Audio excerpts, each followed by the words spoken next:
द्वारकाधीश श्री कृष्ण की, द्वारकाधीश श्री कृष्ण की, द्वारकाधीश श्री कृष्ण की, द्वारिकाधीश की जय।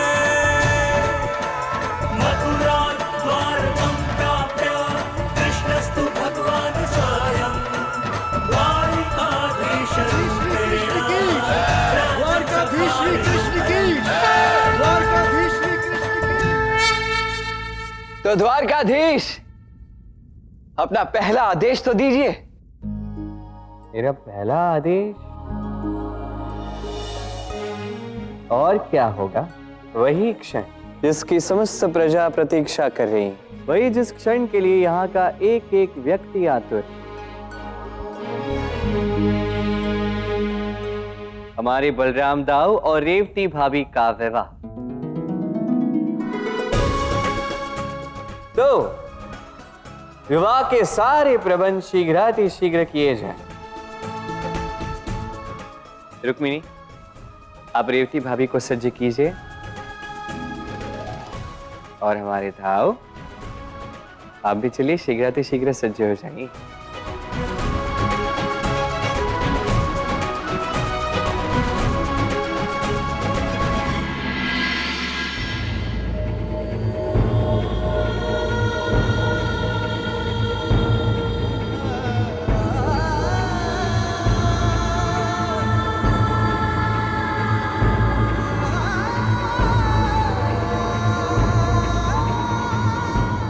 कान्हा, ये तो बिल्कुल राधा के आंगन के समान है।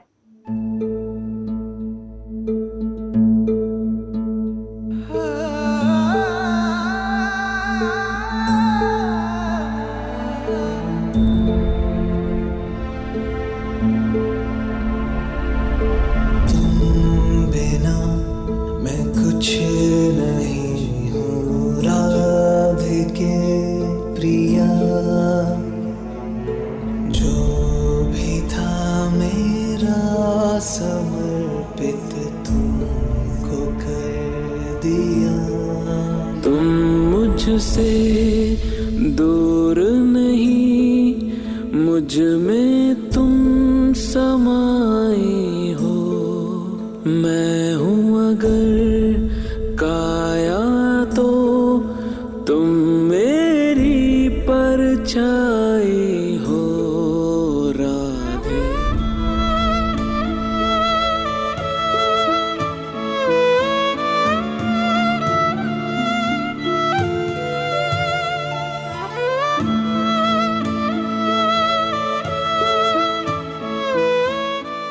हाँ था, यही है वो स्थान जो राधा कृष्ण के लिए सबसे अधिक प्रिय है। यही है वो स्थान जहाँ राधा कृष्ण की अनंत स्मृतियां जुड़ी हैं।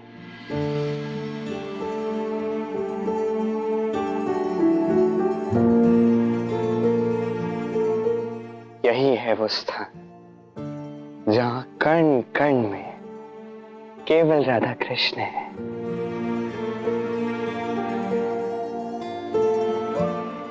यही है वो स्थान।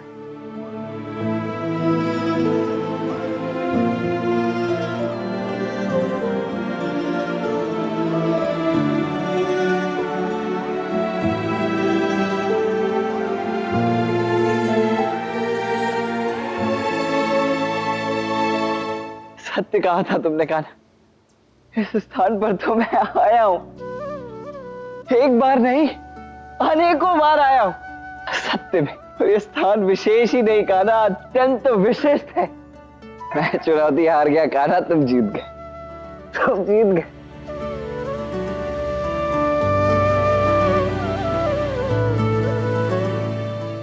अरे ये आप अरे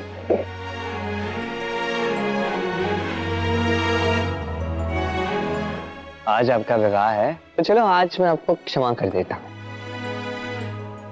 कान्हा, मैं शीघ्र ना राधा को भी यहाँ ले आता हूं। राधा और कृष्ण को एक साथ देखे हुए अनंत समय हो गया। वैसे भी ये मेरा विवाह है, राधा के दाऊ का विवाह भला राधा के बिना कैसे हो सकता है। मैं शीघ्र लेकर आता हूं उसे। हाँ, बल्कि मैं तो कहता हूं कि मैं क्यों, कान्हा तुम स्वयं जाओ। वैसे भी राधा ने स्वयं कहा था कि जब तक तुम स्वयं नहीं बुलाओगे तब तक वो आएगी नहीं। जाओ कान्हा, स्वयं जाकर अपनी राधा को अपनी इस द्वारका में लेकर आ जाओ। वैसे भी ये द्वारका उसी का तो स्वप्न है।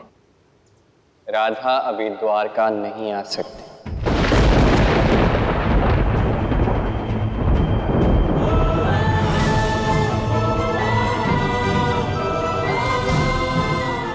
मैं अपना सामान खोलूंगी ही नहीं। कृष्ण मुझे किसी भी क्षण लेने आता ही होगा।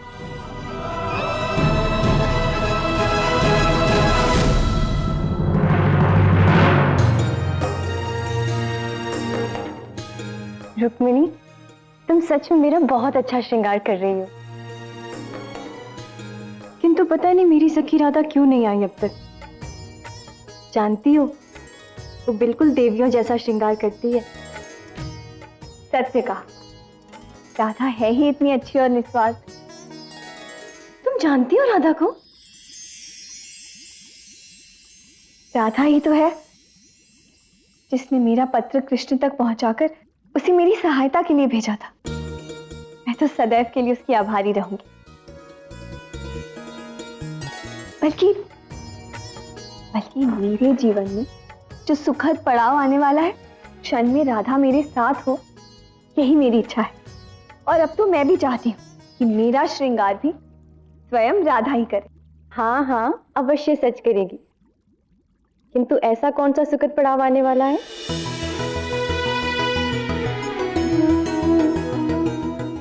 तुम्हारा विवाह हो रहा है क्या? सच? किससे? कृष्ण को स्वयं ही सबको बताना चाहिए। इस प्रकार मेरा बताना उचित नहीं होगा। बताऊंगी, शीघ्र बताऊंगी। किंतु उसके लिए जब राधा यहाँ आएगी तब तुम्हें उसे मुझसे मिलवाना होगा। कृष्ण की सखी से मिलकर उसे अपनी सखी बनाना चाहती हूँ। कृष्ण की सखी? कृष्ण सखी नहीं, परम सखी। राधा कृष्ण तो एक दूसरे के मन की बात जान लेते हैं।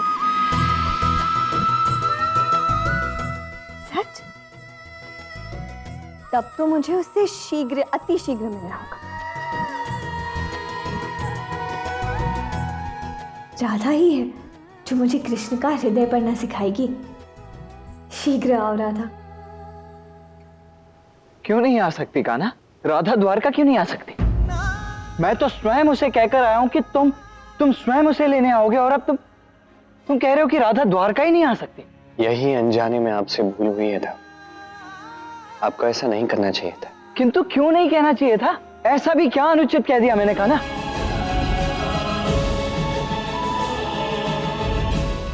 अपना हाथ दीजिए।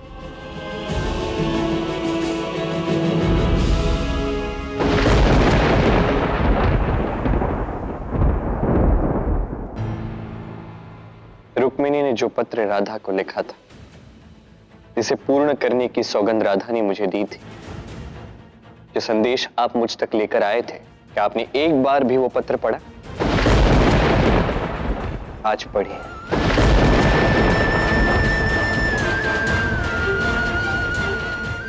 साहस के साथ पढ़िएगा।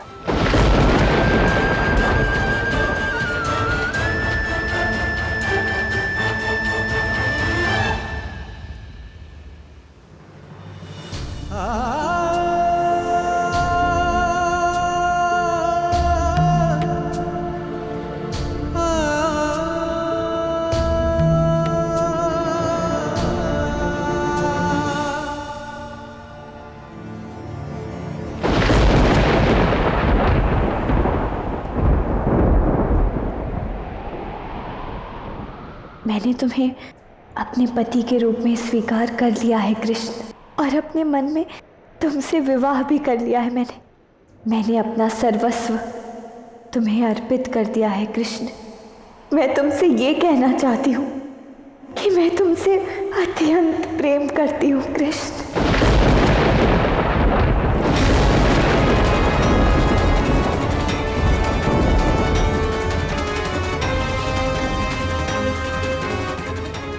ये पत्र आप कृष्ण को दे देना और उससे कहिएगा कि इसमें जो भी लिखा है वो सब पढ़े और जो रुक्मिणी चाहती है उसे तुरंत करे। और यदि कृष्ण ऐसा नहीं करेगा तो मैं समझूंगी कि वो मुझसे प्रेम ही नहीं करती, प्रेम ही नहीं करती, प्रेम ही नहीं करती, प्रेम ही नहीं करती, प्रेम ही नहीं करती। मैं तुम्हें वचन देता हूं राधा, कृष्ण वो सब करेगा जो तुम चाहती हो।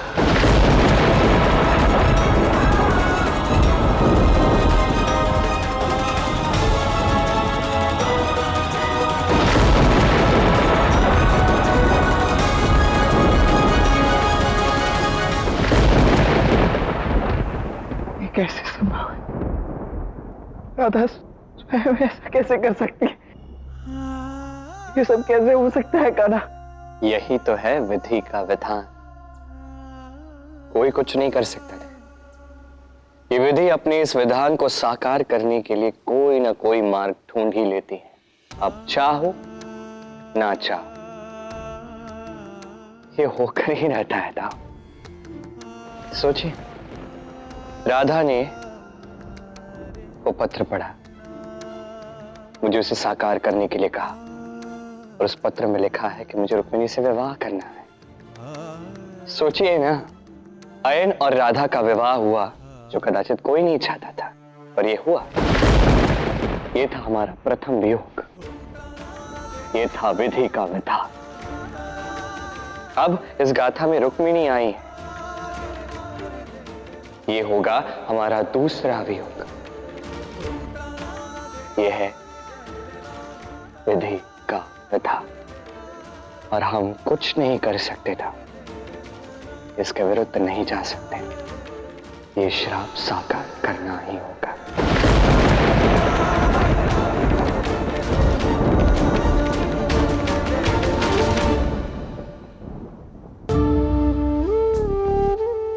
ये मैंने क्या कर दिया कान्हा?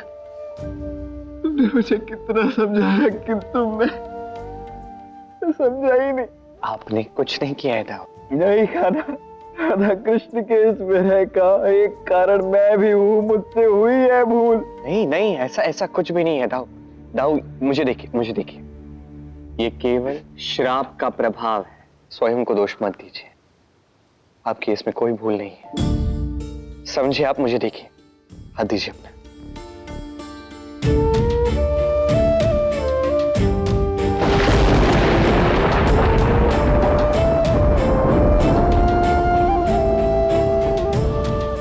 ये कैसा जीवन है तुम्हारा कान्हा? कैसा होता रही? इस जीवन में इतने दुख क्यों है, इतनी कठिनाइयां क्यों है कान्हा?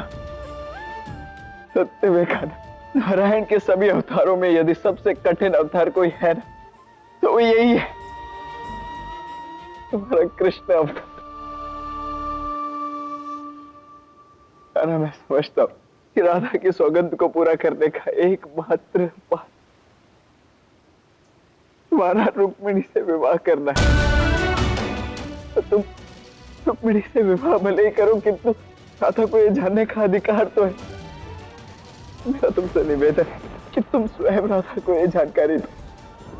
है ना, मैं स्वयं राधा से मिलकर आया हूं। मैंने राधा को तुम्हारी प्रतीक्षा करते हुए देखा, तुमसे पुनर्मिलन के लिए आतुर होते हुए देखा है कान्हा। मैं जानता हूं कि उसका हृदय टूट जाएगा ये जानकर, किंतु ये जानना उसका अधिकार है। उसे इस प्रकार अंधकार में अनंत काल की प्रतीक्षा के लिए मत छोड़ो कान्हा। आपसे किसने कहा कि राधा को यह ज्ञात नहीं होगा? मैं वचन देता हूं, राधा को शीघ्र ही सब कुछ ज्ञात हो जाएगा।